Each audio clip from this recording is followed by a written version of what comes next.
मी अशफाक सय्यद, पंढरपूर शहर अल्पसंख्याक सेल अध्यक्ष व कब्रस्तान कमी ट्रस्ट गेल्या 2 दिवसापूर्वी सोलापूर लोकसभा मतदारसंघाच्या प्रचाराच्या रणधुमाळीमध्ये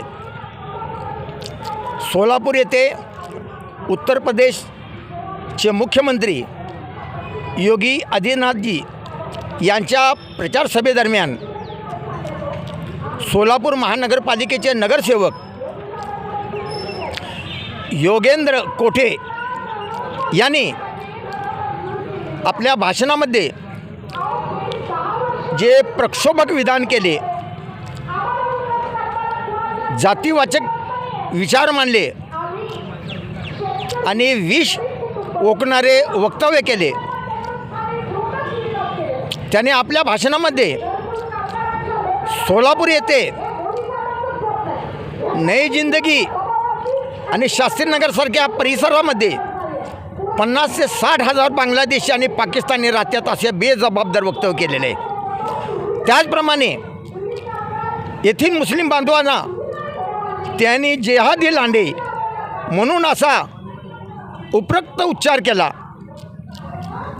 माझी आपणा सर्वांना विनंती आहे, मुस्लिम समाज या देशामध्ये गुण्यागोविंदाने राहतो। आमचे सर्व हिंदू बांधव, दलित असो, मागासवर्गीय असो, या सगळ्या जाती धर्माचे लोक इथं गुण्यागोविंदाने राहतात। सोलापूर हा सर्व धर्म आणि हुतात्म्याची नगरी। या नगरामध्ये असे अनेक हिंदू बांधव, साळी बांधव, लिंगायत बांधव असे अनेक समाजाचे लोक असतील जे मोहरमच्या पंजामध्ये सामील होतात। मुस्लिमांचे असे अनेक बांधव असतील जे सिद्धरामेश्वरच्या यात्रेमध्ये सहभागी होतात। ही या मतदारसंघाची परंपरा आहे। पंढरपूर शहरामध्ये श्री पंढरीनाथाचं मंदिर आहे। इथं अनेक लोक तुम्हाला महिन्याची एकादशी काढलेले मुसलमान लोक पाहायला मिळतील। ज्या वेळेस इथं रामनवमी असते, अनेक मुस्लिम लोक या रामनवमीच्या आरतीमध्ये सामील झालेले आपण पाहिलेलं असतील।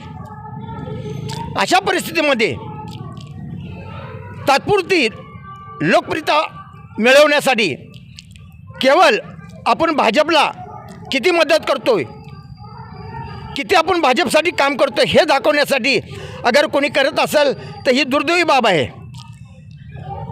योगेंद्र कोठे हे ज्या परिवारातून येतात, तो परिवार म्हणजे ज्येष्ठ नेते विष्णुपंत तात्या कोठे यांचा परिवार।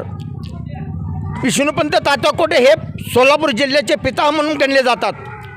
त्यांची सगळी हयात काँग्रेसमध्ये गेली। त्यांच्या घरामध्ये सर्व जाती धर्माचा वावर होता। मला वाटतं ह्याच योगेंद्र कोठेने अनेक वेळा मुस्लिमांच्या मांडीवर बसून केळी खाल्ली असतील, आंबे खाल्ले असतील। अनेक वेळा केळ्याच्या आणि आंब्यांच्या पेट्या मुसलमानांनी तात्यांना आदरपूर्वक त्यांच्या घरी पाठवले असतील। त्या तात्यांची त्यांना आठवण आली नाही का? परंतु भारतीय जनता पक्षाच्या व्यासपीठावर जाऊन केवळ मुस्लिम समाजांना वाईट बोलून, शिवराळ भाषा करून आणि अशी भाषा त्यांनी करत असेल किंवा भारतीय जनता पक्ष या गोष्टीला साथ देत असेल तर ही दुर्दैवी गोष्ट आहे।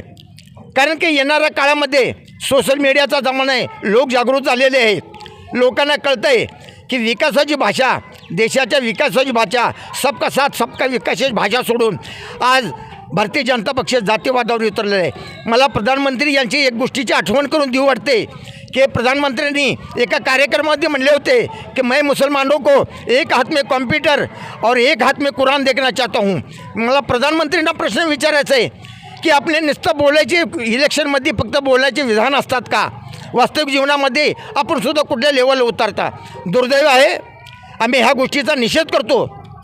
मी विशेष करून पंढरपूर शहर माझ्या सर्व मुस्लिम समाजाच्या वतीने आम्ही ह्या गोष्टीचा निषेध करतो आणि सदर देवेंद्र कोठे यांच्यावर कायदेशीर गुन्हा दाखल करावा, जेणेकरून जिल्ह्याची कायदा सुव्यवस्था, जिल्ह्याचा बंधुभाव, जिल्ह्याची धर्मनिरपेक्षता बिघडता कामा नये ह्या गोष्टीला तडा जाता कामा नाही, कारण की निवडणुका येतात आणि जातात. निवडणुकीनंतर आपण सगळे एकत्र असतो. ह्या गोष्टीचं भारतीय जनता पक्षाने ह्या गोष्टीची जाण ठेवावी, कारण की आपण बी एक पक्षाचे सत्ताधारी आहात आणि प्रत्येक नेत्यांनी ह्या गोष्टीचा जाणीव ठेवून ह्या बोल घेवड्यांना लगाम द्यावा हीच विनंती.